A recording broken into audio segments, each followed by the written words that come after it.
Matt Patricia's adaptability could be exactly what Ohio State's defense needs to dominate.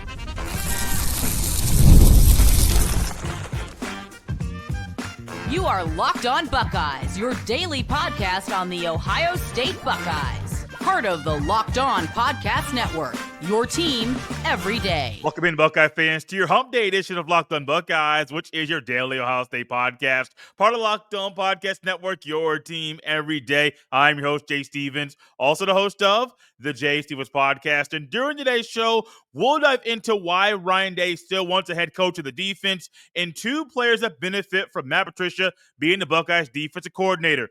But first, Matt Patricia's adaptability could be exactly what Ohio State's defense needs to dominate. And I think about Matt Patricia in the NFL and his expertise at that level and the great coach that he was for the Patriots. And I think that's going to help Ohio State this year, where Ohio State is losing 8 of their 11 starters on defense from a year ago. You're going to have a lot of guys that are talented, that have not played a lot, and it's going to be a different look. It's going to be a different feel on defense. And with Matt Patricia coming in, not trying to force his philosophy on Ohio State, but being able to adapt to Ohio State in the same way that he did, being able to adapt to players with the Patriots, it's going to drastically help the Buckeyes defense dominate in 2025. And that's what you want.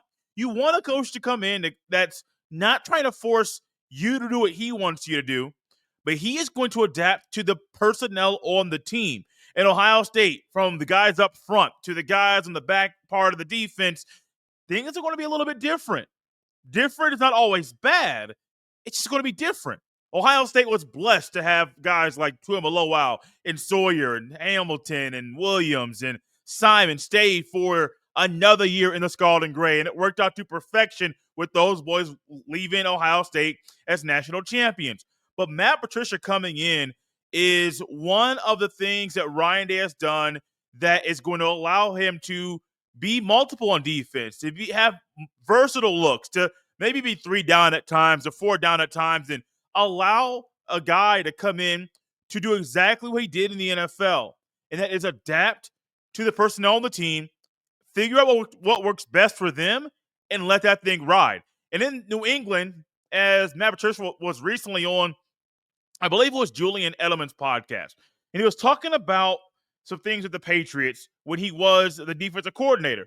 Talk about Aqib Talib, talk about Patrick Chung, 2 guys. This is, I think, the second stint for Patrick Chung he's talking about, where Aqib Talib came in and Matt Patricia adapted to Aqib Talib's playing style, his skill set. Then all of a sudden, Aqib Talib leaves. In comes Patrick Chung. Well, Patrick Chung goes back to the Patriots because Chung was drafted by the Patriots. He left for a little bit, then he came back. And all of a sudden, Matt Patricia adapted to Patrick Chung's skill set. Aqib Talib's a corner, standing at 6'1", 209. Patrick Chung's kind of a nickel guy, a safety, standing about 5'11", 215. Body types are different. Skill sets are different. And Matt Patricia talked about his ability to adapt to what those guys do. And he also talked about his ability to run cover 1, cover 2, cover 3, cover 4, cover 5. When cover 5 is just basically 2-man. You got man-to-man with 2 wide safeties over top. And I think that was something that he was kind of foreshadowing for whoever he coached for in the future. Maybe this stuff I did in New England is going to help me down the road, because I'm not going to come in and force my way. I'm not going to make you do the things that I want to do. I'm going to adapt to you while also creating a defense that fits the skills of other players at Ohio State. When you think about that, you think about some players that are going to be being bigger pieces of the pie for Ohio State this year that Matt Patricia is going to be figuring out how to work with. Kenyatta Jackson Jr., Caden McDonald, Caden Curry, Edric Houston, the 4 guys up front that I think are going to start on the D-line for Ohio State. You're also going to have Sonny Styles and Arvell Reese working together. IGB and Jermaine Matthews Jr. working together. Potentially Lorenzo Styles Jr., Caleb Downs. Could it be Jalen McClain or Myles Lockhart? Who could it be? We're figuring out things on defense, but Matt Patricia is going to come in and maybe want to run a little bit of a 3-4 defense. Not the 4-2-5 you're going to accustomed to. Maybe he wants to run a 3-3-5. He's going to come in and figure out what works best for Ohio State and let that thing rock. And I think there's a guy, before I get to a couple of guys that are drastically going to benefit from Matt Patricia coming in, I think C.J. Hicks is a guy. His versatility is one that Patricia's going to be able to adapt to and realize that this guy is too good to not have him on the field. I say that knowing that CJ Hicks still has to get better. I mean, his rush path to the quarterback has to get better. There were times last year when he put him on the edge and he wanted to just run in. Well, didn't keep contained at times. He struggled with certain things, and it was a big reason why he wasn't on the field as often as he would like to be. Now, the good thing is there's a full off season right in front of him to get better, to work on everything, get your body right, get his mind right, figure out the right way to rush off the edge, figure out how to come off the edge in a 2-point stance and to rush in and not just be a guy running up the field, but no, you're running with a purpose. And I think CJ Hicks is one where I think Patricia's going to try to do a lot of the 3-4 look or the 3-3-5 look when your other outside backer is going to be kind of your Abdul Carter type of outside backer or defensive end, your Will Anderson Jr. type, a guy that's known for rushing the passer, that's great at setting the edge, that's great at 2-point stance. He's more of a hybrid between a D end and a linebacker. That's CJ Hicks. I think that skill set is going to be perfect for him, and I think that role is one that I think Matt Patricia is going to figure out a way to use for CJ Hicks, which is huge. But also you figure out with the guys up front. Let's just start with the guys up front because I think when it comes to the guys up front, Ohio State can run 3 down linemen, 4 down linemen, and make it work with the guys that are going to be on the starting defensive line. Yeah, you're going to have a Jason Moore, and you're going to have a Logan George also in rotation on the D line. But with the 4 guys that are starting, I think Patricia's going to figure out we can be multiple with these guys. We can figure out how to run 3 or maybe 4 linebackers, which Ohio State doesn't normally run a 4-4. It did it a few times in 2020 when they had 4 linebackers, and it was one of the odd years where your 4th linebacker should have been a consistent starter in Justin Hilliard. I know he was a guy that got banged up by injury, but I still, even now, about 3 or 4 or 5 years later, realize that Justin Hilliard was one of the best linebackers Ohio State had that year. And I think those injuries were a big reason why he didn't play more. Man, he had an interception in the Big Ten Championship, a key interception. He was phenomenal for Ohio State in 2020 when that man was on the field. And I think with the guys up front, they'll all be phenomenal, but they'll all have different roles. I don't think you're going to find a situation this year where you're 4 guys that are starting on the D line. No matter if it's a 3-down look or 4-down look, those guys are out there. I don't think so. I could easily see a scenario where you have Caden McDonald on the inside on the nose. You make Edric Houston the defensive end in a 3-down look, and then you bring in Jason Moore. I could see that. And I think that's going to be huge because on outside of either side of them, you can have Kenyatta Jackson Jr. You can maybe have a Caden Curry. You can have a CJ Hicks. You can be very versatile, but also it's going to be allow Patricia's ability to adapt. It's going to be perfect for these players because you can have multiple looks and different looks, even with the same 11 out there on the field. And Matt Patricia is a guy. He did it in the NFL with the Patriots for a very long time, and I think he can keep that same mindset and keep that same energy while leading the Buckeyes defense this year. And while leading the Buckeyes defense in 2025, I believe there are 2 guys that are going to benefit in a big way from Patricia leading the defense. We'll discuss those guys next. This is a message from our sponsor, Intuit TurboTax. Taxes was dealing with piles of paperwork and frustrating forms, and then waiting and wondering and worrying if you were going to get any money back. Now, Taxes is easily uploading your forms to a TurboTax expert who's matched to your unique situation. An expert who's backed by the latest technology, which cross-checks millions of data points for 100% accuracy. While they work on your taxes, you get real-time updates on their progress, and you get the most money back guaranteed, all while you go about your day. No stress, no worrying, no waiting. Now, this is Taxes Intuit TurboTax. Get an expert now on TurboTax.com. Only available with TurboTax Live Full Service, real-time updates only in iOS mobile app. See guarantee details at TurboTax.com/guarantees. Thank you all for tapping Locked on Buckeyes here on this Wednesday and making this show your first listen of the day. When I think about Ohio State's defense, there are 2 guys that immediately come to mind. Caleb Downs and Sonny Styles. They were starters last year. They were great Buckeyes. In 2024, two of the three returning starters from a year ago are right here in this grouping. And I think when you think about guys that are going to drastically benefit from Matt Patricia coming to Ohio State, these are the first two guys you think of. Caleb Downs, potential first-round pick next year, and Sonny Styles, if he progresses in a way that some say that he could be a first-round pick too. But Caleb Downs is the first one because I think Caleb Downs, his role may shift a little bit, all depending on the personnel that Ohio State utilizes in the fall. If Ohio State utilizes the personnel where Caleb Downs is benefited, is the best guy to kind of be closest to the line of scrimmage, great. He'll be that. Kind of that triangle look that you saw with him being a wannabe Mike linebacker, but it worked for Ohio State's defense in 2024. If you think he's better as a free safety, that's the last line of defense, great. He'll play that role well too. And this also goes back to Matt Patricia's adaptability. Think about what I mentioned earlier. I didn't go too in depth, but with Aqib Talib, you think about a guy on the outside. That was a phenomenal corner and on multiple teams. I mean, Aqib Talib was a guy you saw him out there. You kind of got a little bit nervous. I mean, kind of the Antonio Cromartie type of thing. When I was younger, I know when he was playing against the Colts that he was going to probably get an interception or bat a few balls down because he gave Peyton Manning fits. And Aqib Talib was another guy that gave a lot of quarterbacks fits because of his skill set. And then all of a sudden, Matt Patricia says, oh, well, we got Patrick Chung. No more Aqib Talib. Patrick Chung is so great, we got to adjust to him. Not just we have to, it's a need for the defense. No matter if he's great or not, Patrick Chung is someone that you can come in, he does things a little bit different, and you adapt to him. You don't force him to adapt to you, you adapt to him.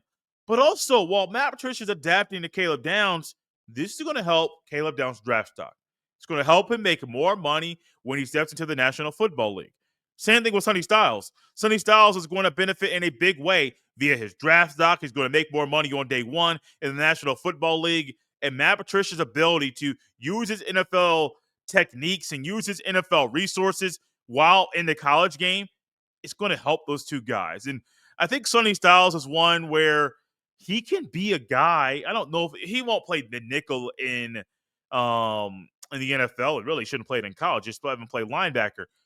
But think about all the great linebackers Patricia's been able to coach, not just when he's been a D coordinator, but also when he was a position coach. I believe he coached all three positions and on the defense as far as secondary, linebacker, and D-line at some point throughout his coaching career. So you're looking at a guy that's been there, done that, has 3 Super Bowl rings. What more could you ask for? He has the experience. He has the resume. He has the numbers via the teams that he's coached to back up how great he is as a coach. And Sonny Styles is going to tap into him and say, okay, so what does it take to be a linebacker at the next level? I got a full year starting at linebacker for Ohio State. Things were a little shaky and rocky in the beginning, and all of a sudden started to figure some things out. What makes a great linebacker in the National Football League? And Matt Patricia doesn't need to tap into a guy that he knows that play linebacker. He can talk about it from a coach's perspective. Okay, Sonny, this is what you need to do. Here's what Bill Belichick, who was the GM of the Patriots, looked for when trying to draft a linebacker in any given year. You got to have these traits. You got to have this speed. You got to have this wingspan. Okay, those are measurables. What about the intangibles? You got to be able to do that. Got to be able to do this. Got to be able to do that. If you're calling plays and if you're kind of the signal caller for the defense and you're calling out all the checks, that's another thing. It's another boxer check that's going to help your draft stock. What are your instincts like? Are you sharpening your instincts? Well, of course you are. That's another reason that things are going to get better. What about the nuances? What about a guy that wants to be versatile and adapt to his own teammates? I mean, Sonny Styles is going to hear, he's going to read, he's going to figure out some things that Patricia did in New England or did along the way. He may even figure out and say, so those years in Detroit, everybody keep talking about you in Detroit and things didn't work out. Why didn't it work out? What went wrong? What were your linebackers doing that caused things to go the way they did? You can learn from Pat Patricia's successes and the failures. But think about that too. Anybody that's been a head coach probably had struggles during their first head coaching spot. Not everybody's Ryan Day, who can roll up in here and be 70-10 in the first 80 games coaching in college football or in the National Football League as a head coach. That's insane. So, no, not everybody can be Ryan Day. It's only one Ryan Day, and a lot of y'all wanted him fired. And trust me, I am a person that I was saying I'm off the train even before this year. I'm not going to lie to you. Even before this year, after the Cotton Bowl, where everyone says, oh, it doesn't matter. Huh. You see the reaction of those players? You see Ryan Day's face next to Travion Henderson as they walk off the field. You going to sit up here and say that didn't matter to those guys that felt that loss even before they got off the field? Huh, that doesn't matter. You're crazy. Of course it mattered. That hit Ryan Day's win-loss record, that negatively knocked his bowl record. Of course that mattered. And Matt Patricia in 2018 to 2020, people will look at him and say, man, you didn't get it done, man. You failed here. You failed here. And if Sonny Styles looks at that and says, well, things didn't go right. Why not? What were the linebackers not doing that maybe I can learn from and help make sure I don't make those mistakes? Those are things, everything a coach does, the wins, the losses, the stuff that happens in the offseason, the preparation throughout the week, everything a coach does can help a coach be successful, but also can help him help players like Sonny Styles. For Caleb Downs, you're basically getting a coach on the field. Ryan Day was recently doing an interview, and he talked about going down south. I think it was actually to Atlanta to talk to Caleb Downs about transferring to Ohio State once Downs into the portal. He talked about it was Ryan Day, Jim Knowles, Tim Walton, and Matt Guerrieri. And they had a meeting with Downs for 4 to 5 hours, watched film and broke down film and all of that good stuff coaches love to do. I originally heard the story talking about Jim Knowles from Jim Knowles' standpoint, and Jim Knowles said he got, well, I think someone was saying a story they heard about Knowles, but they were basically saying, man, this is nerve-wracking. I'm sitting here preparing for this meeting, and I'm the coach. He's the player, but I'm preparing like this is a massive test because it is. Because you realize if you get this guy on your team, your defense is going to another level, not just because of him, but because of the players that are already on your team. He's going to be an immediate starter, going to be an instant impact guy. He's also going to be someone that you can sit up here and say, he can coach us, not just play for us. He can help coach us. That's how smart he is. He's not the average coach's kid. And I've been around coach's kids before, and I'm sure you have too. Not all of them are all that sharp. Not all of them can actually be a coach. Absolutely not. Some of the star kids can't do that. I'm not knocking guys that are the kids of stars. I mean, goodness gracious, I'm going to name a couple, and I'm not knocking these athletes. Michael Jordan's boys were college athletes, played college basketball. They were never good enough to play in the NBA. Never. Bronny James. Everybody's knocking Bronny James. What did he do? Capitalized on an opportunity, was able to get into the NBA. He's in the G League. Actually, I think at times he's doing well in the G League, which is probably where he needs to play, but he ain't going to be his dad. No, it's only one LeBron James, only one Michael Jordan, and their offspring is probably not going to be like them. That's just how things are. And I think when it comes to Matt Patricia, let's get back to the topic. I keep going on these rabbit trails. Downs and Sonny Styles will drastically benefit from Patricia being there and his adaptability, his experience in the NFL, and him knowing how to help those young men raise their draft stock. Also, when it comes to Matt Patricia, Ryan Day a year ago wanted to make sure there was a head coach of the defense. Actually, 3 years ago now. He wanted to make sure the guy that led the Buckeyes defense could be the head coach of the defense. He got that with Jim Knowles, and he's also getting that with Matt Patricia.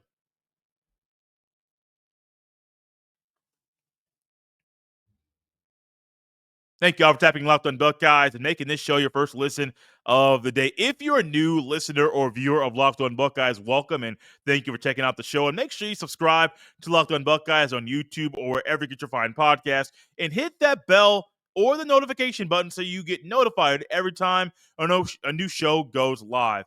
Matt Patricia is experienced in the New England Patriots organization is huge. It's honestly a big shock to me that in 2024 he didn't have a job. I would have assumed that somebody would have hired him for some role, maybe an advisor role or a D coordinator role in a place in the NFL or college that maybe it wasn't a top tier, but you realize you're getting a really good coach that's done a lot of great things and he'll instantly impact your defense. Maybe Matt Patricia wanted to take a year off. And you see now, when you look at Matt Patricia now, he's cut the beard, shaved at least 80 pounds, doing kickboxing now. And I'm thinking, hey, man, good for you. That's huge. That's amazing. But also, Ryan Day wanted to do one thing when trying to find a guy to lead the Buckeyes defense in 2025. Find someone that can be the head coach of the defense. You had that with Jim Knowles. You're going to have that with Matt Patricia. And that's going to help Ryan Day spend more time on offense in the offseason, making sure he finds the right guy to be the quarterback. But also not only to find the right guy he has to be the quarterback, he can also spend more time on the offense. And Brian Hartline and Keenan Bailey are going to do good things with the Buckeyes offense, but they are wild cards. Going to have a guy calling plays for the very first time. Going to have a guy in Keenan Bailey as a co-OC for the first time in his career. Those are things that can make a coach nervous. I mean, as I'm saying it right now and I think about it, I'm getting nervous, and we are nowhere close to the spring showcase or week 1 of the season. But I realized that hardline calling plays in your first games against Texas, that's a pressure cooker, man. That's a moment that can make some guys fold and realize I ain't made for this. But you've been working to further your career. And maybe this is the next step in your career is to go ahead and call offensive plays. Maybe you want to stay as a receivers coach and not want to further your career. That's cool. That's not you're putting a cap on your career. There's going to be a cap financially. You can make more money as you move on up. And I think for Hartline, it's not the fact that he doesn't have a great feel for the offense or doesn't have a great feel for the personnel that the Buckeyes offense has. I think the biggest thing for Hartline is experience. Doesn't have any experience calling plays. Yeah, sure. He's had input in him, Chip Kelly, and Ryan Day, of course, are all implemental in some of the plays that are called. But last year, Chip Kelly was calling the plays. Ryan Day, of course, had final say so. It's different this year. There's no Chip Kelly. There's a new voice in the room in Keenan Bailey. But Ryan Hartline's calling the plays. And Ryan Day has a final say in what actually happens. And I think every Buckeye fan, myself and anyone that you'd know, should realize that having a head coach of the defense is, I think, what every team should have. If you're a defensive guy like Nick Saban, you want to have a guy come in that can lead the defense and make sure while he's leading that defense, everything's A-okay. You can, if anything goes wrong, you can float over here for a little bit, tidy some things up, and then go back out. If everything is going smooth, great. You're able to put your energy and resources into something different. All that's huge. All that's a massive benefit for the Buckeyes. And when I first heard the thought head coach of the defense, I was thinking, is this a new term? Is this truly what everybody thinks about Ryan Day and that Ryan Day needs someone to be a head coach of the defense? Is this a cop-out so Ryan Day can do less work? I mean, I'm sure there are things out there for someone that's like, oh, it's a new term, man. Ryan Day getting lazy. I'm sure someone was thinking, man, you don't need this, man. You can still be the guy calling the offensive plays and be very implemental with the defense. You can be that, but it's a whole lot harder when you're not the head coach. When you're the head coach and you have it to be so hands-on with the defense. Like we saw on the bye week, what happened during the bye week, it's something I think is going to happen down the road. Not just in a bye week, but in any given week. Got some issues. Things happen in a game that need to change immediately. What did Ryan Day do? Ryan Day immediately went to the defense. It's been a couple weeks revamping things. He called it re-engineering the defense and making sure the defense was doing everything it needed to do to make sure Ohio State didn't have a blunder like they did against Oregon. They had another loss, but as everybody knows, if you hold a team to 13 points, you're supposed to win. It's not just a college football thing in any level of football. Basketball, I know basketball is a higher scoring sport, but just in general, if you hold a team to 20 points in the game, 24 points in the game on the basketball court, you're supposed to win. You can't knock the Buckeyes defense at all. Now, you can say, Jay, Nebraska wasn't really the best. Man, look, the defense was out there for a long period of time. Offense couldn't sustain a drive. Offense was making blunders. Things weren't going well. Seemed very, very odd. What happened? Ohio State won. The defense made plays. I think Jordan Hancock had a pick six that day. Was it Hancock or Ransom? I think somebody had I know somebody had an interception late in that game, which was huge. But it wasn't the defense. And why? Because Ryan Day decided something has to change, and it has to change right now.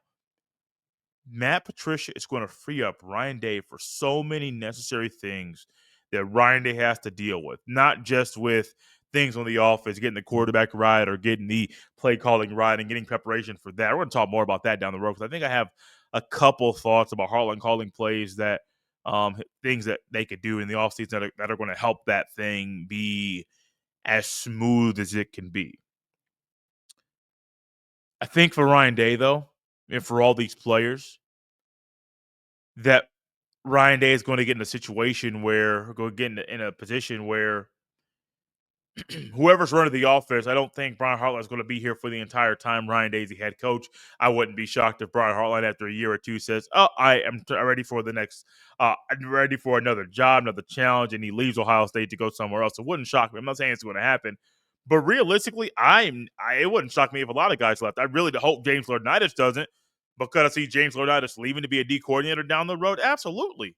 I mean, what's not to say that he's going to learn under Matt Patricia and then take that role? Well, there's a co-DC and Tim Walton, and Tim Walton might have something to say about a guy who just became a coach, who's rising up the coaching ranks. And you're so well, you're a Buckeye legend. We're both Buckeye legends, but there's only one 3-time since it's All-American in this conversation. Is James Laurinaitis. You are now the head coach of the defense, and Tim Walton sitting over here thinking, man, I've been doing this for a while. I know how to run a defense. Let me rock. Let me do it. And Ryan Day says, okay. But what does that do, though? It's freeing him up. And as college football continues to change to a 14-team format or a 16-team format, and the 14-team format, you're going to get 4 automatic qualifiers if this actually happens. For the Big Ten and SEC, 2 automatic qualifiers. For the ACC and Big 12, highest ranked Group of 5 conference champion is going to get 1 automatic berth. If Notre Dame is in the top 14, they get an automatic berth, and then there's another spot left over. I believe there's another spot for everybody else. If it's 16 teams, it's going to be the same format with more teams that are going to be at-large berths. Well, that's just one change in the sport. You're about to be in the midst of a sport where there's revenue sharing. I think it's $20.5 million per school via all the athletes, where they can dump that money and spread it out however they see fit for the university. Still able to get NIL money. The transfer portal is still there. There's so many things that are happening in this sport, and it's very, very hard for Ryan Day to continue to adapt, or to continue to stay up on what's going on in the sport, to continue to do X, Y, or Z, while also needed to be so implemented on the offense, old school Ryan Day, and also be very hands-on on the defense. But even if you have a head coach of the defense, Matt Patricia and Brian Hartline, so I'm not saying he's the head coach of the offense, but he might get that title handed over to him by Ryan Day. Probably not soon, but down the road, you're going to be looking at 2 guys that are saying, we have a great handle on what our roles are in handling our sides of the ball. That's going to allow Ryan Day to do what Ryan Day wants to do. Be the overseer of the program, be the head coach, and make sure Ohio State is in the best position to be successful under his watch. So what he wants to do, and while you have the head coach of the defense, I think you can do the thing that's at the top of your to-do list. Thank y'all for tapping Locked On Buckeyes here on a Wednesday and making this show your first listen of the day. For your second listen of the day, check out the Locked On Big Ten podcast, because my guy Craig Sheeman is the guy that puts the Big Ten first when everyone else overlooks it. Find Locked On Big Ten on the YouTube or wherever you get your fine podcasts. You can follow me on any social media platform at jstevens07. Send every email to jstevens317@gmail.com. This has been Locked On Buckeyes here on a Wednesday. We'll see you next time.